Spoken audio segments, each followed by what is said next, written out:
Hello. Thank you guys for, okay, so the reason I had you stay standing is I'm here to talk about loss. I'm here to talk about death, suicide prevention. I'm here to talk about homicide. I'm here to talk about trauma. Real heavy stuff. And honestly, I'd be remiss. I talk about this a lot, and I think it's a total mistake to go into this and not expect that real emotions come up. So what I'm hoping that you guys would agree to do with me here is for the next 30 minutes, rather than me talking at you, you talking at me, I'm going to share with you what I know. I'd love for you guys to share with me a little bit of what you know, and then I'm really honored to be here. And I will be available through Twitter to ask questions throughout this whole process for you guys.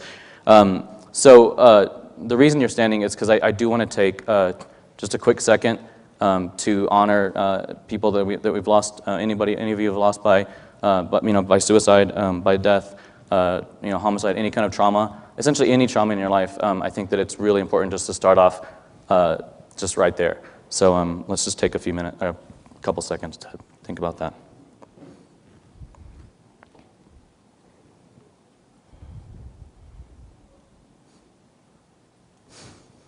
All right, sit down. Cool. So let me just first off start by saying something that I have been thinking a lot lately and saying a lot lately, which is that I've had the chance to do. I've been working in suicide prevention for about 10 years. I've had the chance to do some amazing things. I've helped start the National Suicide Prevention Lifeline. They get 1 million calls a year now. Helped start the Veterans Crisis Line, 333,000 calls a year. The crisis text line, essentially crisis chat, essentially any way that you can access mental health and counselors and crisis counselors. I've had a chance to help work on that. I wrote the Facebook policy for suicide. If you Google, I want to kill myself, the phone number for the Lifeline shows up first thing. And I had a chance to be part of that. All of that said, I think in some ways that we've failed as a community, as a suicide prevention community. And I think that, and this is not lip service, this is me being completely honest. I think that you guys and the Aspen challenge, I think that in some ways this is the only hope. You guys hold the key to something that we haven't been able to figure out yet. So I'm crazy excited for this to happen. I'm really excited to hear what you guys come up with. I'm going to delve a little bit into some of the numbers just to give you guys kind of a sense of grounding. And I know it's the afternoon, and I know that numbers aren't always super exciting, but I'm just going to go there. Again, if you have questions, please just raise your hand and we'll talk. So, 38,364 people is how many died by suicide in America last year. 38,364 people. That is more than homicide and HIV/AIDS combined. That is more than people die in car accidents. I'm going to go over some specifics with you. I know it's going to be hard to see this, but let me just talk about it. So what we have here is a chart. On the left is ages 10 to 14, in the middle, age 15 to 24, and on the right, age 25 to 34. And this is the top 3 causes of death for those age groups. So in people aged 10 to 14, kids, right, like actual kids, suicide is the 3rd leading cause of death in America for kids.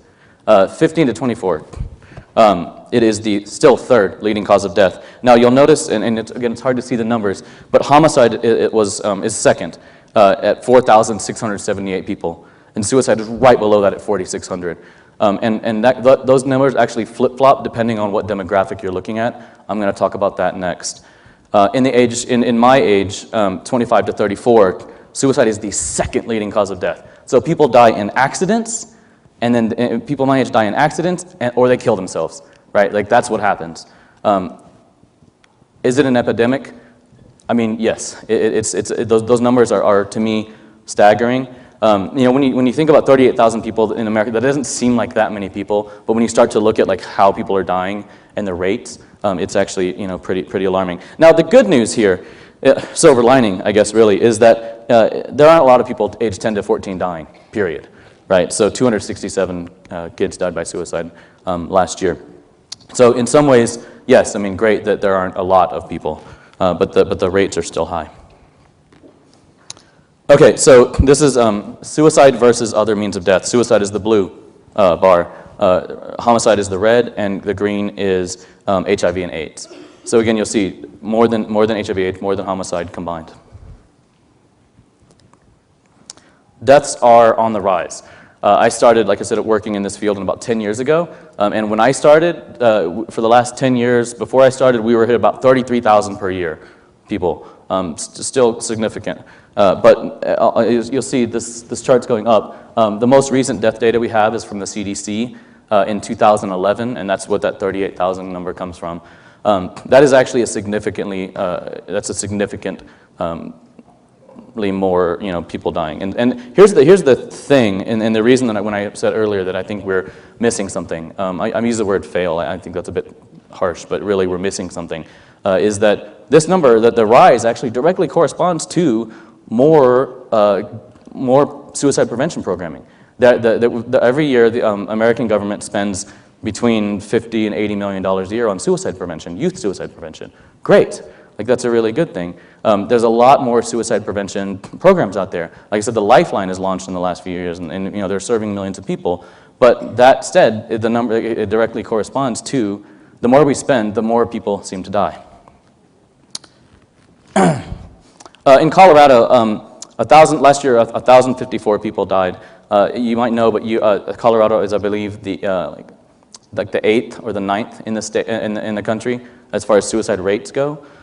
And there's a lot of reasons for that. When you look into different populations, like I said, you get higher rates. The people at 15 to 19, actually, only 41 people died. And that kind of speaks to, there's actually a lot of really great youth suicide prevention programs here in Colorado. One of them is the Carson J. Spencer Foundation. Some of you might have done some of their challenges. They do a challenge, I think, called the Fire Within. It's just a really strong program. So there are a lot of people working to make sure that people your age actually have access to the resources they need. And the resources are there. We'll actually talk about some of the resources. Any questions so far? It's heavy, I know. Sorry. Okay. This is a little complicated, but I think we need to talk about it. I want to talk about the link between homicide and suicide. Okay, so on the left, again, we've got two charts. On the left, we've got white and Caucasian population. On the right, we've got black or African American population. Now, essentially, among white people, between the age of 15 all the way up to 34, suicide is the second highest cause of death. So you'll see that homicide actually drops below suicide in the white population. If you look at the black or African American population, homicide is way up there. Homicide is, it's the top two, the red. It's essentially almost 3,000 people aged 15 to 24 died by homicide. And in the age of 25 to 34, we're talking about 2,400 people. So what's the link, right? I mean, suicide is something you choose. Homicide is something that's done to you. But I think what we need to look at is actually the risk factors for both. The risk factors for suicide include helplessness, hopelessness, access to some way of killing yourself, right? A gun,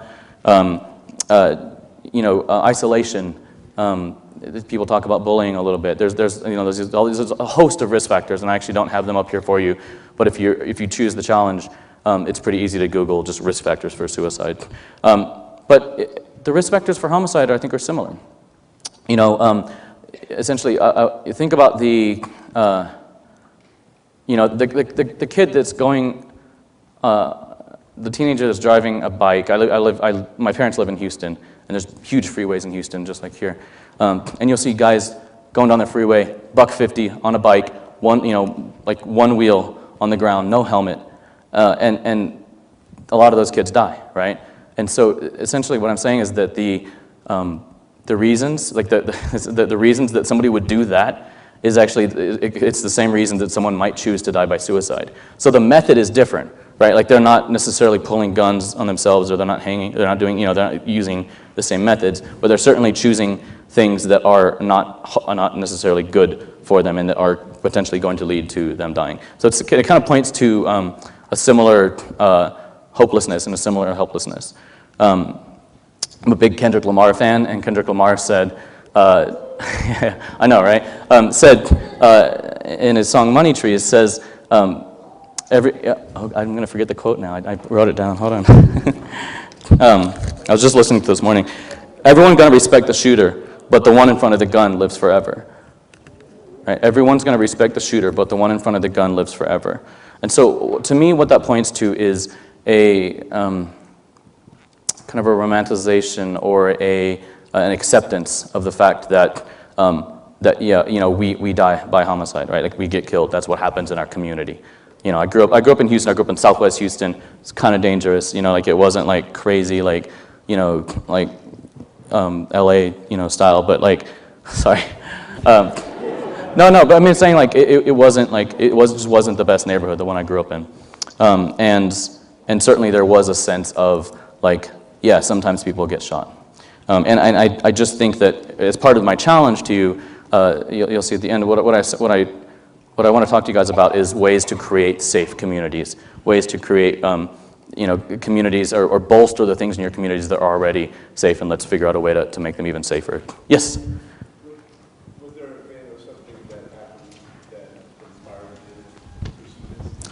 So the question was there an event or something that inspired me to get into suicide prevention? Thank you. So I will actually talk a little bit about some personal stories. I actually never lost anybody to suicide. I did lose a couple friends who got shot. But when I was doing my grad school work, I moved to New York City on September 9th, 2001. And 2 days later, the world fell apart, right? And so my entire grad school experience was colored by that. And that loss of life and that trauma.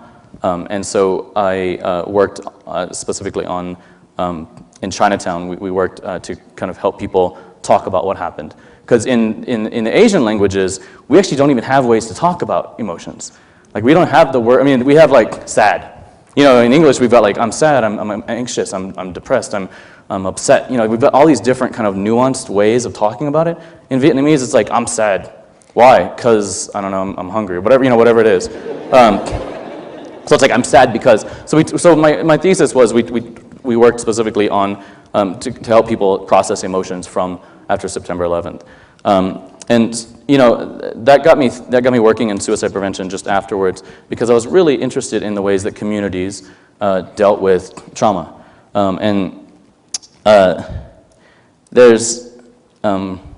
Okay. Just a quick story, if you'll bear me and indulge me. You guys have seen the Batman movies, like the newer ones with Christian Bale. All right, so I have some beef with that because the way that Christopher Nolan, the director, like sees the world, I think it actually doesn't work. So I'm going to nerd out for a second, all right? Because let me just break it down.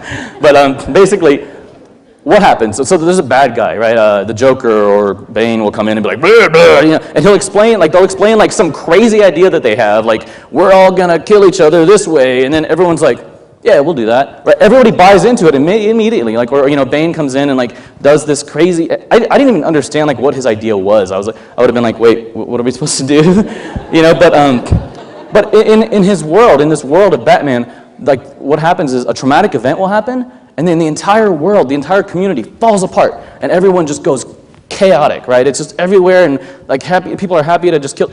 That's not what happens in the real world. That's not what happens. It's not, what happens is September 11th happens, and they tell people, we actually don't need any more blood. We've got plenty of blood donors. Katrina happens, and people have homes to go to. Like these things happen across, Newtown happens, and there's just an outpouring of love. What we see time and time again is that communities are actually so resilient that it just like literally like will sometimes bring me to tears because I'm just like, I can't imagine how, people just love each other. And so you give people the opportunity to take care of each other, and man, we do it. We just do. I think it's actually really, really natural. And so in some ways, all of the things that we're creating, all of these systems, these hotlines, these suicide prevention programs, they're great.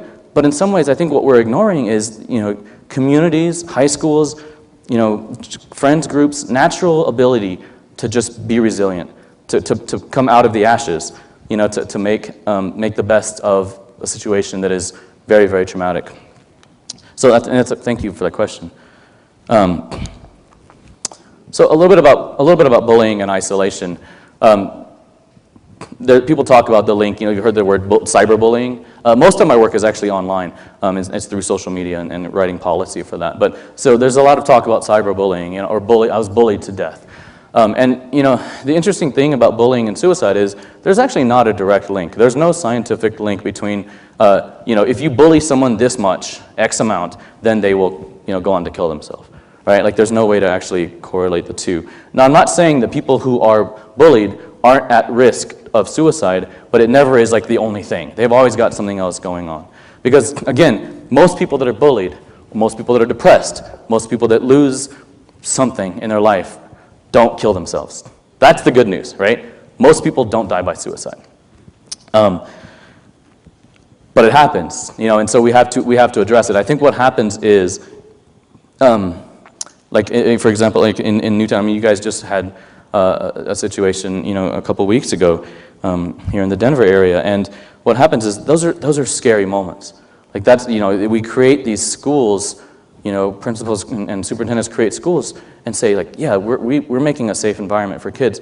The goal is for kids to grow and to learn, not to get, to come and get shot. I mean, so it's a very scary story, and it makes good news media. But I think what really, when I think about bullying and isolation, what I want to do is think about how can we find ways that to bring those kids in, the kids that are in the fringes. How do we find ways to make the environment safe for them as well, and to tell them, things are hard, and it's a weird acceptance thing, but it happens.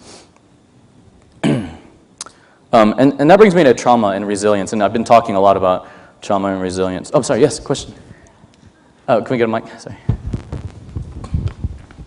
Thank you. So I just had a question about the bullying thing. Yeah. I know a lot of students in this room probably have seen that video, the Sharkesha video, where she beats up another girl. And so my question on that is she gained a sense of fame from that.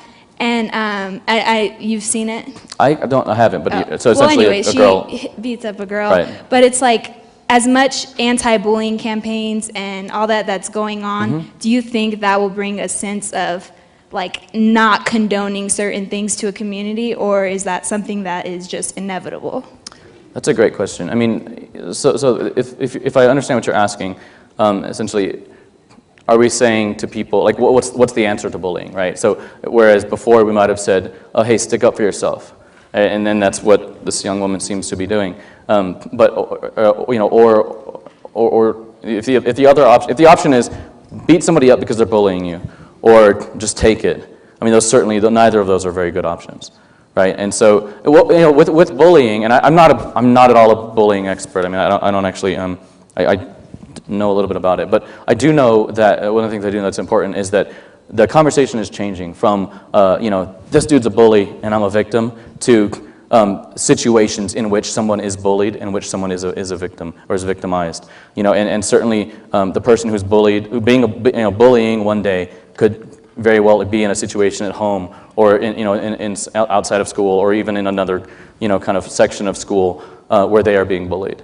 And so there's certainly, I think it's a lot more complex relationship than people kind of tend to understand. And I know that there's a lot of people who are working on that quite a bit, but I do think that the specific link between suicide and bullying is very complicated. Is there another question? Oh, let me take the one from the young person. Oh, actually, you've got a mic. Let's go with you. The old person. Just because the mic was here, I just wanted to clarify something. The 38,000 number, was that including young people? That's everybody. Everybody? That's everybody. And then the other question was, I was shocked. I participate in a suicide walk in Los Angeles, alive and running. And the number has increased, you said? Yes. Do you think at all, the discussion has, I don't even know how to frame the question. Is there any kind of... why? Why? Okay. Why is a good giving question. people ideas by talking about it more? I mean, it just seems pretty crazy. That was... Right. Why is it good? It's a good question. I mean, there are reasons. There are things like we're training coroners better to recognize suicide. So I think there's probably a certain number of people who are of coroners who are saying, oh, actually, that was a suicide and not an accident. Right? So people are identifying it more. And so in some ways, yes, that's a good thing. What I'm saying is as somebody who looks at these numbers all the time, and then somebody who I'm really like I look at the numbers and I definitely see, I see people, like I'm not like at the point where I'm just seeing numbers kind of, you know, and to me, like it still just bugs me, right? Like I think that's, to me, like that's part of this challenge is like the why is actually a big part of the challenge. Like what's up? Like why? I don't know why. I mean, there hasn't been enough, it hasn't been up long enough for there to be a why yet. Certainly the economy has something to do with it, but you know, I think that's all kind of hand waving. I think we actually need to delve deeper and figure out why.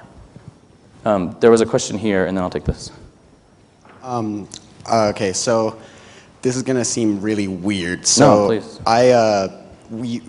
We used to have friends of the family who they're really old, really interesting people, and they're still alive. They moved down to Mexico, but I remember being present for a dinner discussion where they discussed in the event they felt that they had lived their lives to the fullest, and they were super happy with each other, and they felt, you know, if they didn't need to live anymore, Right.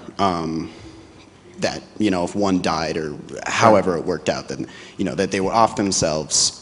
So my question, I guess, to you is, what is your stance, or rather, what would you tell someone who thinks that they have lived their life to the fullest and don't need that? So what you're talking about is called officially physician-assisted suicide. It's definitely kind of one of those controversial hot-button issues, something that isn't legal here in America.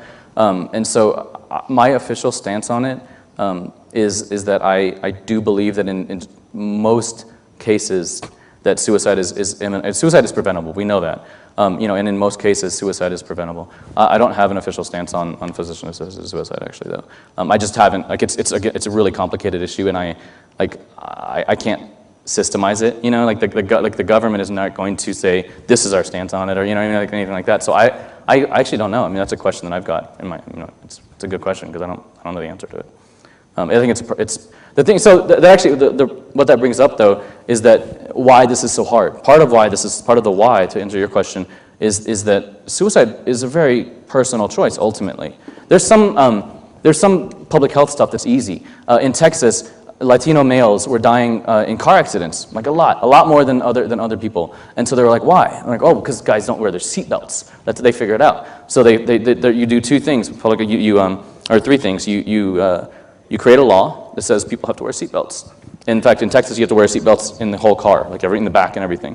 Then you do a public health campaign. You do like an awareness campaign and say, hey, wear seatbelts or click it or ticket. You know, the seatbelts save lives.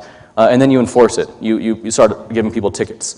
So they did that. A couple years later, people aren't dying anymore as much in accidents in Texas. Great, right? An easy public health problem to solve. Suicide is not something that is as straightforward. We can't say, you know, hey, let's just create this thing, let's create a program, let's create a tool, and no one will kill themselves anymore, right? Because ultimately, it is a choice. And I think that's something really important to think about. There was another question, a couple actually, yes. Yeah, my question was, you mentioned something about the suicide rate earlier. Right. And my question was, you said Colorado was the 8th state? Right. That has the highest suicide rate? I think it's like 8th or 7th. 8th or 7th? But I was going to ask, what's the first state? And what have you guys done to help that?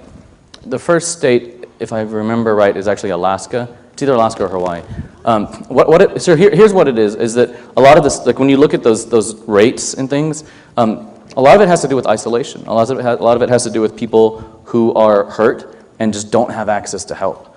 You know, essentially, it's a lot of it in the upper Rocky Mountain areas. There's a lot of suicide as well, and so you know, you're snowed in, you're stuck at home, you don't have access to anything, you're lonely, you get drunk. There's kind of this whole series of things that can happen. And because I live in the country, I have a shotgun for protection, right? And so you've got easy access to means. And I'm not like the thing is, I don't actually advocate for gun control or anything like that because it's way too complex, right? But certainly like having a gun around makes it easier to commit any kind of violent act just because it is there and it unfortunately works. So one other statistic for you is that men actually die by suicide 3 to 1 on women. 2 to 1 on women, but women attempt 3 to 1 on men, right? So what that means is, like, why? It's because guys tend to use more lethal means. Guys are more likely to pick up a gun. Women are using, pills and other things. Now, I'm not saying that that those attempts that women are like, you know, just crying for help, or like those aren't real attempts. Those attempts are very, very real. Anytime that anybody, you know, if you take 2 Advil and think, I'm going to kill myself, 3 Advil, like 3 Advil, I'm going to kill myself and take 3 Advil. Like, I know that's not going to kill you, but because you had the intent to, you know, to die, I think that's a very serious thing, and it's something that we need to make sure that people have access to help about. So in your schools, I mean, like, one thing to think about, you know, really heavily is like, just because people like make attempts, like there's this kind of notion of, oh well, you know, they're just doing a cry for help. Well, help them, you know, help people, right? I saw another question or a couple. Let me go here and then we'll go there. So when you were talking about how you were working in Chinatown with Asians, Yeah. like, it's true. I can't talk to my parents about No, depression. not at all. Like, I can't say it. They don't understand. The Not first gonna time I happen. ever did it, they said, It's Right. crazy. Right. That's crazy talk. Right. Like, why would you want to do that? Like, why are we talking about this? Yeah, exactly. And Do it your was, homework. how do you approach, like, especially like the older, like the adults, like the adults, the ones who just came from the country, they don't know. They don't. Like, how do you approach them to it? Like, I've been trying, and it's like something I want to talk to them about, but I Right. can't. So that's actually another reason that I'm so excited about to see what you guys come up with, right? Is because you have to approach things sideways. So for me, I've been thinking a lot about that. Like my mom won't talk about emotions and stuff. She won't like to sort of talk about her feelings, but she'll certainly like, we'll cook a meal, and while we cook a meal together, we'll talk about emotions. So you kind of have to like find these like, you know, like sideways ways in, and every community is different. You know, and when I say community, I don't just mean Asians or, you know, whites or Hispanic. I mean, like, there's any number of types of communities that have different ways of talking about emotions. And I think that my you know, what I really want is for people just to get comfortable talking about how they feel, you know. And one thing I think about guys a lot, actually, and, you know, there's this notion that guys don't talk about their feelings, or guys, you know, we're just, you know, hey, you know, we're cool. But I think we're actually just not listening in the right way. I think guys tell us all the time how they're feeling. They might not tell us, like, I feel sad, bro. Things aren't going well because of, you know, like, you're not going to outline it necessarily, but you are going to, like, you do project it. You know, you don't show up to a game that you were gonna, you know, supposed to show up to. You know, you don't, you know, you're just like not talking to people in class. So there's ways to identify those things. Okay. Any other questions just now? Yes, sir. All right. I'm Jeffrey Wilson from South High School, and so I think a lot of this is about setting a new precedent, social precedent, and being like focusing on positive things rather than the negative. Right. And I was just wondering how you think social culture and media is responsible for all this, and how you can set a new precedent using social culture and media. That's a really perfect question. There's been studies lately about social media and about how it makes us feel actually more disconnected and more anxious. I mean, I'm a huge proponent of social media. Like when it first, like I kind of came up with social media, and I remember, you know, when like, Friendster, like, no, that's not even a thing. You know, like when the early stuff was like happening and people were still forming like what these things were, I was like, this is awesome. Like, we're always gonna have a pulse on what our friends are doing. We're gonna know how our friends are feeling, right? And for a long time, actually, that was the case. On Facebook, for example, I would say, you know, you guys aren't experts on suicide, but you're certainly experts in your own community because of Facebook. And you know, because I'm not gonna just post like, oh, here, you know, I had a sandwich, you know, I'm actually gonna talk about like how I felt about the sandwich that I had, or, you know, how I'm stressed about homework. So people were actually, for a while, I think, really apt to talk about their emotions online. I think that's fading a little bit. I mean, maybe you guys can tell me, right? But like, I think there's more kind of a sense of like retraction and being like, whoa, there's way too much going on. You know, and I think that's probably why Snapchat's really, it's taken off, because it's a way for me just to send you a message, and you know, you a message, and I don't have to worry about just telling everybody. I can just tell my certain people, and I know it's going to go away, you know, and so it's something it's kind of a safer communication method. But certainly, like looking at ways to foster conversations and emotional experiences online, I think is a really important thing. Is there another? I'd love to come over here as well, but yep. My name is Adrian Montanez, and I'm from Prep Academy. And earlier you said that bullying was one of the small causes of suicide, but what I've heard is that bullying is the #1 cause of suicide. And so the question I want to ask you is, do you have like a specific number of how many people died because they couldn't handle being bullied? I don't offhand. I do know that the #1 cause of suicide, though, is depression, right? Is mental health disorders and untreated depression. As far as how many people are actually linked to bullying, I mean, those numbers aren't really available because like reasons for people to die isn't something that that people capture.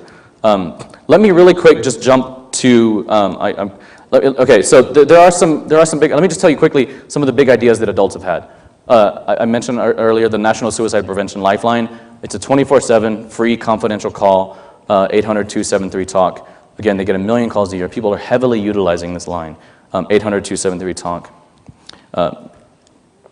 Crisis text line is something thought up by Nancy Lublin with DoSomething.org. I'm on their board, and they're great because it's just what you'd think. It's texting a crisis counselor. And so the interesting thing about that is rather than having to call and having like a conversation, like setting aside time to call and talk about your emotions in a safe place, you can just do it wherever you are. You could be doing it right now, right? And you could be like, I'm hearing this dude won't shut up about suicide and it's stressing me out. You know, and you could be talking to them right now, and it's a safe way to do that. I'm really excited about that.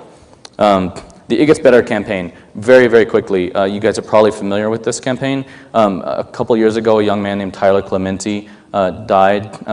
He killed himself because his roommate posted something on Twitter that hurt him.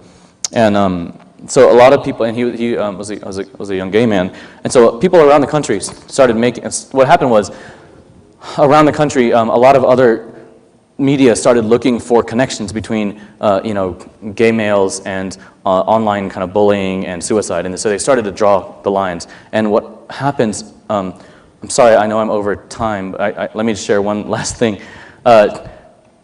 Suicide is actually, okay, this is important for you guys to understand.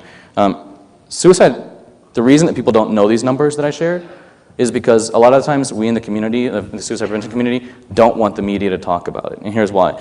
Because in people your age, suicide can be contagious. Let me say that again. Suicidal ideation and attempts can be contagious in a community. What that means is, okay, so let me just give you an example. A young girl kills herself in a community. The media comes out, the papers come out and say, what happened, here's why, her boyfriend broke up with her, all these things.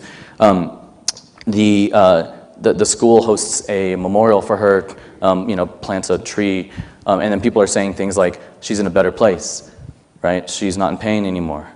And if I'm a kid, or if I'm somebody who's like considering suicide as well, I go, well, I want to not be in pain. I want people to come out and say that they love me and they miss me, and I want to not, I want things to be better. I want to be in a better place.